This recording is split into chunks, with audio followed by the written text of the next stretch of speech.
Once upon a time, in the quiet village of Ukaru, there lived a young man called Obina. Obina was known for his strength and hard work in Ukaru village. His hands were skilled, and he was famous for being one of the best carpenters in the village.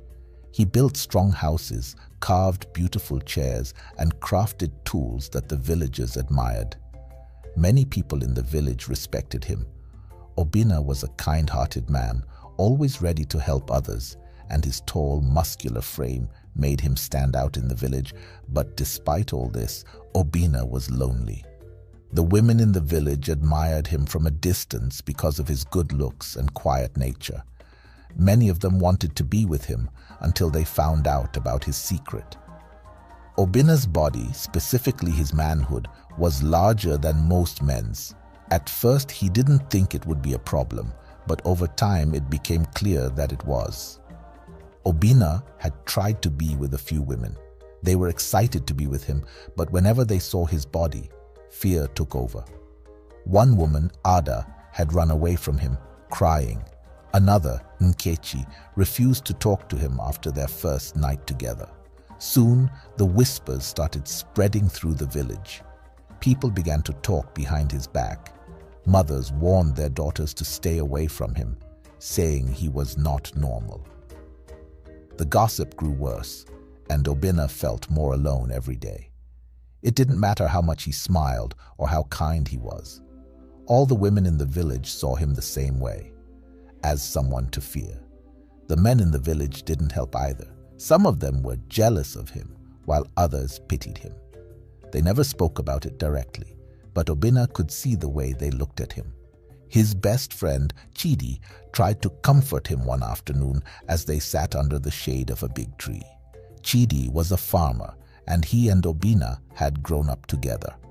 They often shared their problems, but this time, Obina felt like there was no solution.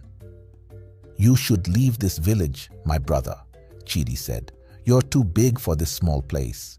People here will never see you for who you really are. In the city, people don't care about things like this.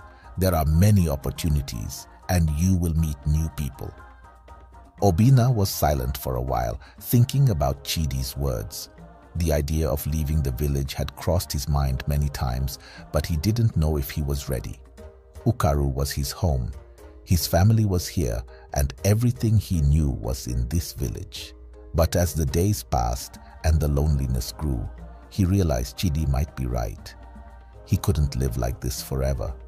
That evening, after another failed attempt at starting a relationship with a woman named Ifeoma, Obina decided to visit his grandmother. She was the one person who had always treated him the same, no matter what people said about him. His grandmother, Mama Nkechi, was sitting outside her hut weaving a basket. Her hands were steady even though she was old, and her eyes, though full of wrinkles, were sharp. When she saw Obina approach, she smiled and waved him over to sit beside her. "What troubles you, my son?" she asked in her soft, comforting voice. Obina sighed, sitting down beside her. "Mama, I cannot stay here any longer. The women fear me, and the men talk behind my back. No matter what I do, they will never see me as anything more than this." Mama Nkechi nodded, her hands still weaving the basket as she listened. "This village is small, my child. People here do not always understand what is different. But that does not mean you are cursed." Obina shook his head, feeling frustrated. "What am I supposed to do, Mama? I want to find love. I want a family. But no woman here will give me a chance." For a moment, Mama Nkechi was quiet. Then she stopped her weaving and looked at him directly. "Obina, sometimes to find what we want, we must leave the place we know. If your heart tells you to go, then go. The city is different. There, you can be anyone you want to be."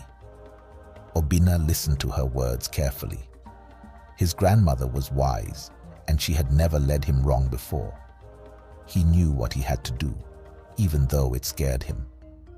That night, Obina made his decision. He would leave Ukaru village. The next day, He packed a small bag with his few belongings and prepared to leave for the city. It was time for a new beginning, and though he didn't know what the future held, he knew he couldn't stay where he was any longer. The journey to Zaluba city took several days. Obina traveled mostly on foot, occasionally catching rides with traders passing through the villages.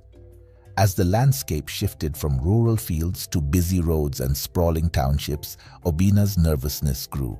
The city was nothing like Ukaru. It was loud, chaotic, and full of strangers who barely glanced at him as they rushed by. But that was what he had hoped for, anonymity. At least people would not gossip about his manhood here in the big city. Zaluba city was a place of endless possibilities. Towering buildings lined the streets, cars and buses moved in a constant flow, and the air was thick with the smell of food, fuel, and sweat. Obina wandered through the markets, overwhelmed by the sheer volume of people. In Ukaru, everyone knew everyone, and there was always someone watching. Here, no one cared who he was. He blended into the crowd, unnoticed, and that was a relief. His first few days in the city were difficult. He found lodging in a small room above a bakery, where the smell of fresh bread woke him each morning. The room was simple, with a narrow bed and a small window overlooking the busy street below.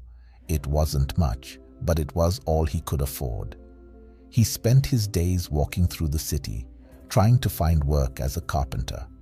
The city was full of noise and movement, but work was harder to come by than he had expected. At first, no one would hire him. He would approach workshops and offer his skills, but they looked at his large frame and doubted he could do delicate work. Some dismissed him without even giving him a chance to show what he could do. Others promised to call him back, but never did. Each rejection weighed on him, but he didn't give up. He couldn't afford to. Finally, after several days of searching, Obina found a small workshop in need of an extra pair of hands. The owner, a wiry man named Chukwuma, looked him up and down, his sharp eyes lingering on Obina's broad shoulders and muscular arms. At first, Chukwuma seemed skeptical. He wasn't sure if someone as large as Obina could handle the fine, detailed work his shop required. "Do you know how to carve?" Chukwuma asked, his tone doubtful. Obina nodded. "I've been working with wood for years," he said confidently. "Give me a chance, and I'll show you." Chukwuma hesitated for a moment, but then nodded. "All right," he said. "I'll give you a trial run. Let's see what you can do." Obina picked up a piece of wood and began to work. His hands, despite their size, moved with the precision of a master craftsman. Within minutes, he had carved an intricate design into the wood, shaping it into a beautiful chair leg. Chukwuma watched in silence, his doubt slowly fading. When Obina finished, Chukwuma nodded in approval. "You're good," Chukwuma said, his voice impressed. "You can start tomorrow."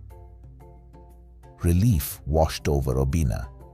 He had finally found work, a place where he could use his skills and earn a living. He thanked Chukwuma and left the workshop, feeling lighter than he had in days. As he walked back to his small room, he allowed himself to hope that perhaps things would be different in the city. Maybe here, no one would care about his size, and he could live a normal life. But despite the relief of finding work, Obina couldn't help but feel lonely. The city was full of people, yet he felt more isolated than ever. In Ukaru, he had always been surrounded by familiar faces, even if they whispered behind his back. Here, in Zaluba, he was just another person in the crowd, invisible and alone. One evening, after finishing a long day of work, Obina found himself wandering the streets of Zaluba, his thoughts heavy with doubt. The city lights flickered above him as he walked aimlessly, unsure of where to go or what he was looking for. He passed by shops food stalls, and crowds of people going about their lives, but none of it felt real to him. As he turned a corner, he noticed a small art gallery tucked away on a quiet street. The windows glowed softly in the fading light, and inside, sculptures of various shapes and sizes filled the space. Obinna had always admired fine craftsmanship, whether in wood, stone, or metal, and something about the gallery drew him in. Curious, he stepped inside. The gallery was quiet, the walls lined with beautiful pieces of art. Sculptures of all kinds stood on pedestals, each one more intricate than the last. Obinna wandered through the gallery, admiring the skill and dedication it must have taken to create such masterpieces. That was when he saw her. Obinna stood frozen as he saw her. She was standing near a large stone sculpture, her back turned to him. Her hands gently traced the smooth curves of the piece, her fingers gliding over the surface with familiarity and care.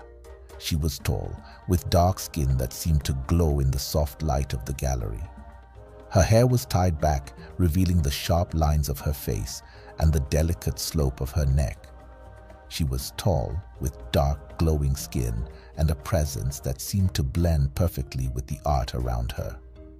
Her hands moved gently over the smooth surface of the stone, as if she were in conversation with it.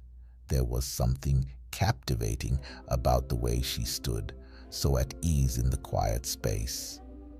When their eyes met, she smiled, a warm, welcoming smile that put Obinna at ease. He wasn't used to feeling comfortable around strangers, especially in this new city, but there was something about her that made him feel seen. The woman, Celine, introduced herself as someone who worked at the gallery. She spoke passionately about art, and as they walked through the gallery together, she explained the stories behind many of the pieces. She talked about the artists and their process, her words flowing with the same ease as her movements. Obinna listened, his usual self-consciousness fading. They moved from sculpture to sculpture, with Celine sharing her thoughts, not just on the art but on the deeper meanings behind it. Her love for what she did was clear in the way she spoke, and Obinna found himself drawn to her calm energy. In one corner of the gallery stood a sculpture of a woman seated with her head resting in her hands, her expression somber. Celine paused before it, explaining how it represented solitude and contemplation. Obinna felt a strong connection to the piece. The woman's quiet sadness mirrored the loneliness he had carried with him, both in Ukaru and here in the city. As they continued their conversation, Obinna shared some of his own stories, revealing pieces of his life in the village and the struggles he had faced because of his size. He spoke less about the details and more about the feeling of being trapped, of never fitting in. Celine listened closely, her face full of understanding. She didn't judge him.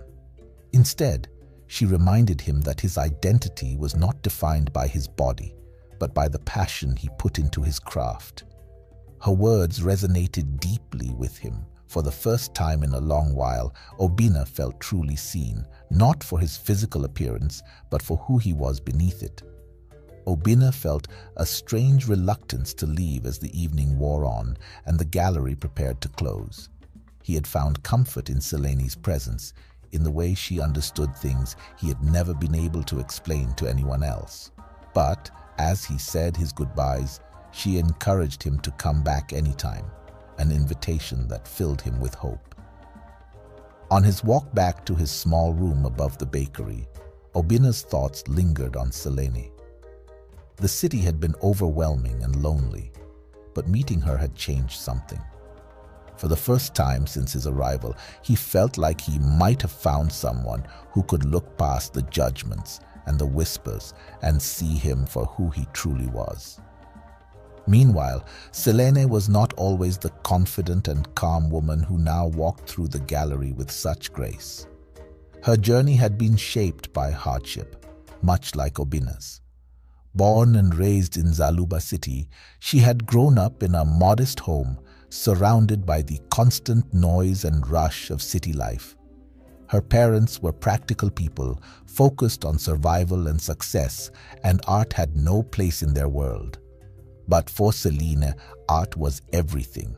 From a young age, she was drawn to the beauty of creation, the colors, the textures, the way emotions could be captured in a single sculpture or painting.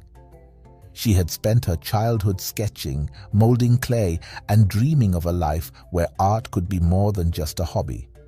However, her parents had different plans. They wanted her to pursue a more practical career, something secure, something respectable.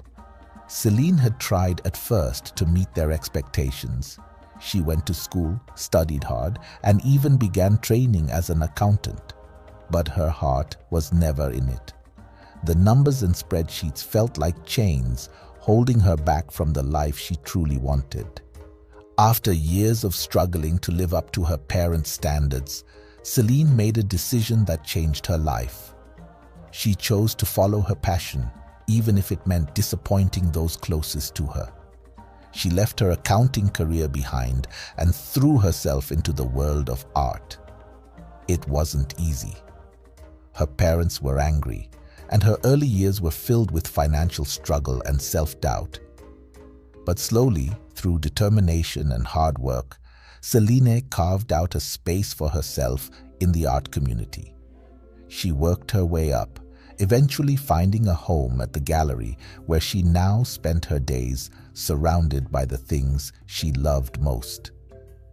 This journey had shaped Celine into a woman who knew the value of following her heart, even when the path was difficult. It had also taught her the importance of acceptance, of people, of differences, and of oneself. She had learned that life wasn't about fitting into molds set by others, but about creating a life that was true to who you were inside. The days after their first meeting passed quickly, and Obinna found himself drawn back to the gallery often. His work at Chukwuma's carpentry shop kept him busy, but in the evenings, when the day's noise faded, the quiet refuge of the gallery became his escape. There, he could lose himself in the art and in the company of someone who seemed to understand him in ways that no one else had. Celine welcomed his visits, their conversations flowing easily. They spoke of art and life, of the struggles they had both faced in trying to be true to themselves. Obinna found her honesty refreshing, and in Celine he saw someone who had fought her own battles and emerged stronger. But even as their friendship grew, there was a part of Obinna that remained guarded. The city had given him a fresh start, but the weight of his past still lingered. He had left Ukaru to escape the whispers, the judgment, and the rejection that came with his physical difference. Yet, in the quiet moments, he wondered if Celine, with all her kindness and openness, could truly accept him if she knew the truth. One afternoon, as they sat in a quiet corner of the gallery, Obinna decided to open up a little more. The gallery was empty, the soft light from the windows casting long shadows on the sculptures. Celine sat across from him, listening as always, with an open heart. "I didn't just leave my village for work," he said after a long pause. "I left because I needed to get away. Back home, people saw me differently because of how I am." Celine didn't press him for details. She had always respected his need for privacy, and she knew that everyone had their own burdens to carry. She listened quietly, offering him the space to say as much or as little as he wanted. "In Ukaru, I felt trapped," Obinna continued, his voice low. "No matter what I did, people only saw my body. I was never enough, or maybe I was too much. That's why I left. I wanted to find a place where I could just be myself." Celine nodded, her expression thoughtful. "The city gives us all a chance to start over," she said softly. "It doesn't matter where we came from or what people thought of us before. What matters is what we choose to do now." Her words struck a chord with Obinna. He appreciated the way she didn't ask for more than he was ready to give. Celine understood the struggle of trying to live up to expectations that didn't fit, and she had found a way to create her own path. For Obina, it was comforting to know that someone like her, someone who had faced her own challenges, saw him for who he truly was, without judgment. As the weeks turned into months, Obina's life in Zaluba City began to take shape. His carpentry skills quickly earned him a reputation for fine craftsmanship, and as word spread about his work, more and more customers came to Chukwuma's workshop looking for pieces crafted by Obina's hands. Tables, chairs, and intricately carved doors bore his signature style, and soon he had saved enough money to take a leap of faith. With Chukwuma's blessing, Obina opened his own carpentry shop, a modest space tucked into a bustling corner of the city.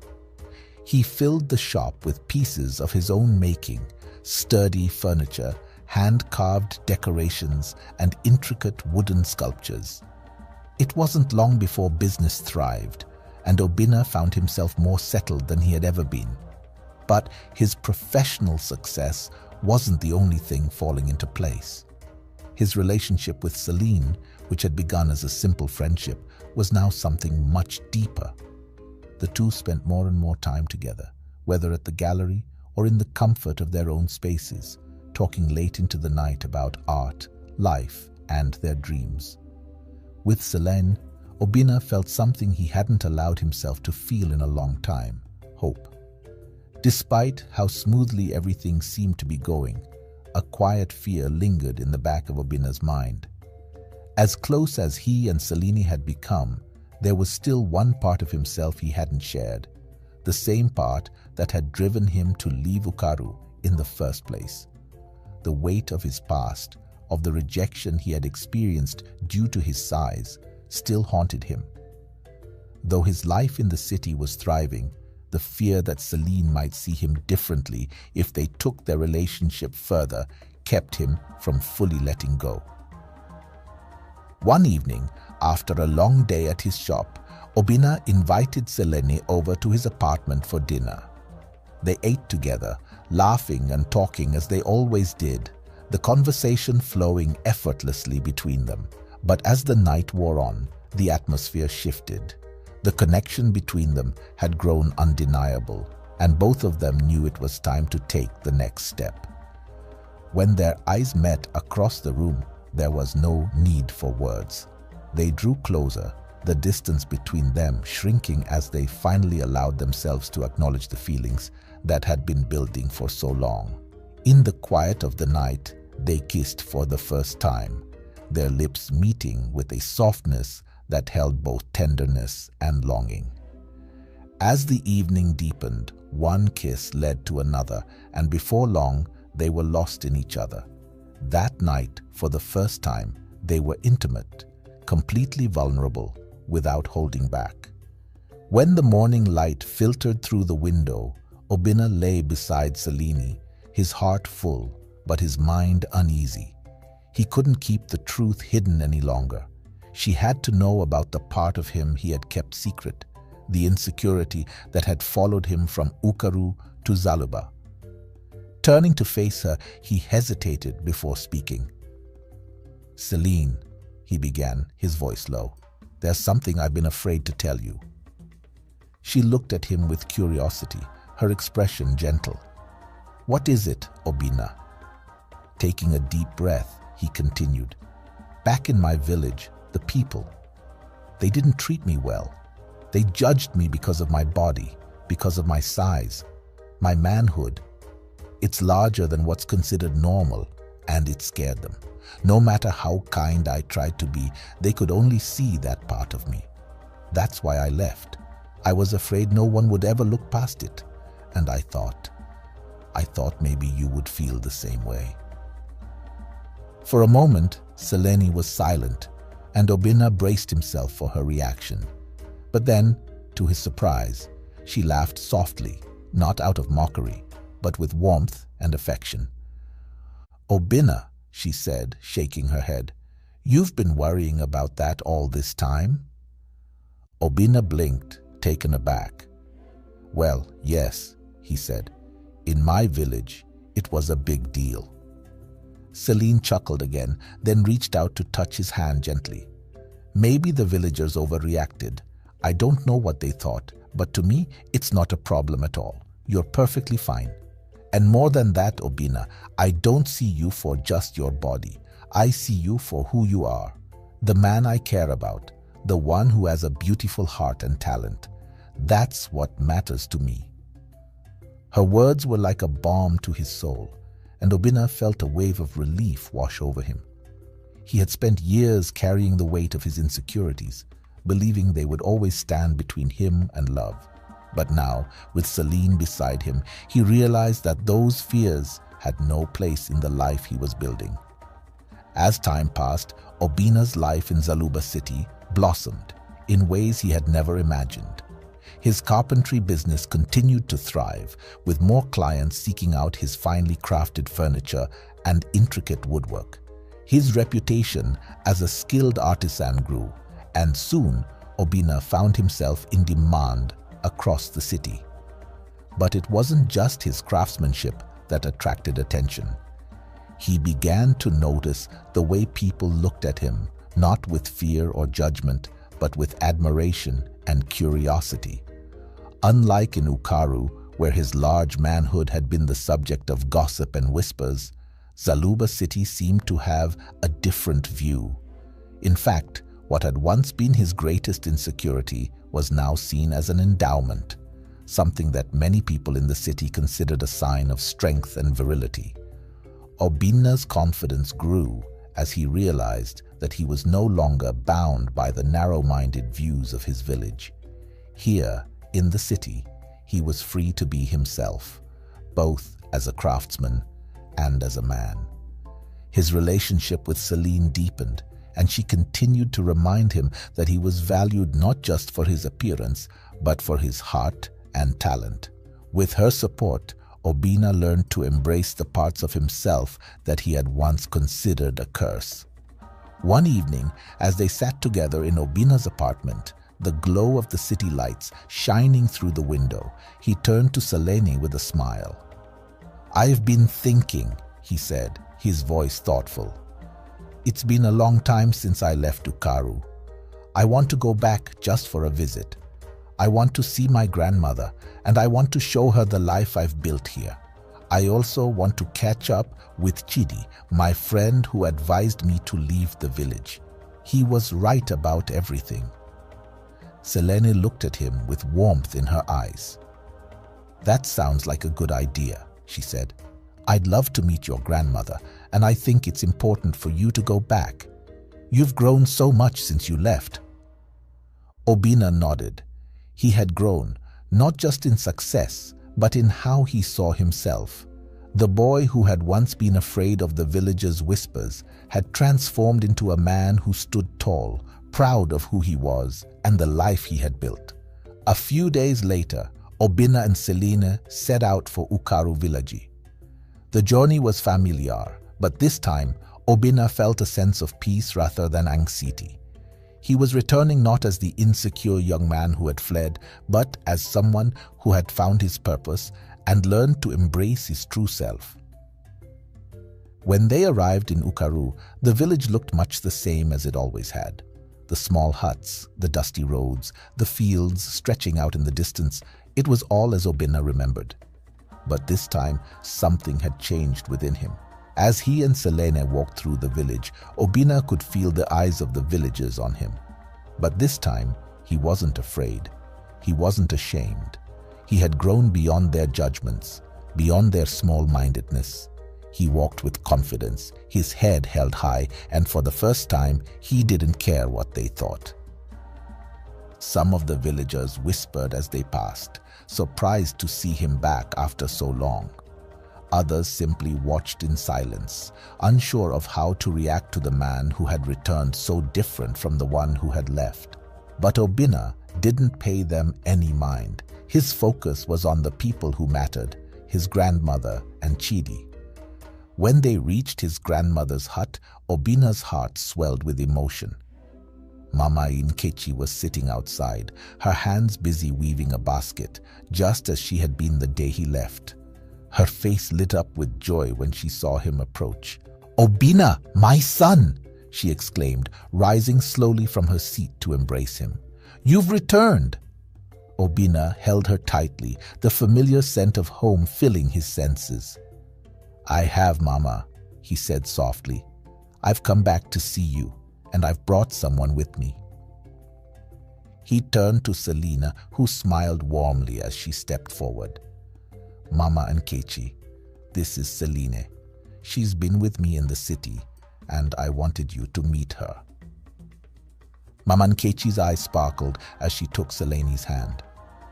"Ah, so this is the woman who has captured my grandson's heart," she said, her voice filled with affection. "Welcome, my dear. You are very welcome." The three of them sat together outside the hut, sharing stories and catching up. Obina told his grandmother about the success of his carpentry business, about how life in the city had allowed him to grow in ways he had never imagined. He spoke of how Celine had been his constant source of support, helping him embrace his true self. "I'm proud of you, Obina," Mama Nkechi said, her voice soft with emotion. "You've found your way, and you've built a life for yourself. That's all I ever wanted for you." Her words filled Obina's heart with gratitude. The blessing of his grandmother, the woman who had always believed in him, meant more than anything. It was the final piece of closure he needed. Before leaving Ukaru, Obina made sure to visit Chidi. His old friend was still the same, tending to his farm with the same dedication he had always shown. When Obina found him in the fields, Chidi greeted him with a wide grin. "Obina, you look like a new man," Chidi said, pulling him into a tight hug. "I knew you'd make it in the city. I'm glad to see you've come back." The two friends sat under the shade of a big mango tree, just like they had in the old days, reminiscing about their childhood and the conversations that had led Obina to leave. Obina thanked Chidi for pushing him to follow his heart and for helping him see that there was a world beyond the narrow confines of the village. "You've done well for yourself, my friend," Chidi said, clapping him on the back. "I'm proud of you." With his grandmother's blessing and the support of his old friend, Obina felt a deep sense of fulfillment. His time in Ukaru had come full circle. He had returned not to reclaim anything, but to show the village and himself that he had grown beyond the whispers and judgment that had once held him back. As he and Celine left Ukaru and returned to Zaluba city, Obina walked with a renewed sense of confidence and purpose. He no longer carried the burden of his past. He had embraced who he was, his talent, his body, his spirit, and with Celine by his side, he felt ready to continue building the life he had always dreamed of. With Celine by his side and the blessings of his grandmother still fresh in his heart, Obina knew that he was ready to move forward without fear or hesitation. The years that followed were filled with growth and new beginnings. Obina's carpentry business continued to flourish, expanding beyond his expectations. He was no longer the young man who had once doubted his worth. Instead, he had become a respected craftsman in the city, with clients seeking his work from all corners of Zaluba. The pride he felt in his craft was matched only by the pride he felt in the life he was building with Celine. Celine, too, continued to thrive in her own work. Her sculptures gained recognition in the art community, and she became known for her ability to capture emotion in the most delicate and powerful ways. Together, she and Obina supported each other's dreams, finding joy in each other's successes and comfort in their shared struggles. Their love, built on trust, respect, and a deep emotional connection, grew stronger with each passing day. Like all couples, they faced challenges, moments of uncertainty, difficult decisions, and the everyday struggles of life. But they faced those challenges together, knowing that their bond was stronger than any obstacle they might encounter. Every trial they overcame only deepened their love and strengthened the foundation of their relationship. Through it all, Obinna never forgot the lessons he had learned on his journey. He had come to understand that love wasn't defined by physical perfection or societal expectations. It wasn't about what others thought or how they judged. True love was about finding someone who saw you for who you truly were, someone who accepted you without judgment and loved you in ways that transcended the superficial. Celine had been that person for him. She had seen beyond his insecurities, beyond the whispers of his oversized manhood, and had embraced the man he had become. With her, Obinna had learned that love was about acceptance, trust, and the willingness to be vulnerable. He had found in her a partner who understood him, who supported him, and who loved him unconditionally. Together, Obinna and Celine had redefined what it meant to love and to be loved. And as they stood side by side, looking toward the future, Obinna knew that whatever came their way, they would face it together, stronger, wiser, and more in love than ever.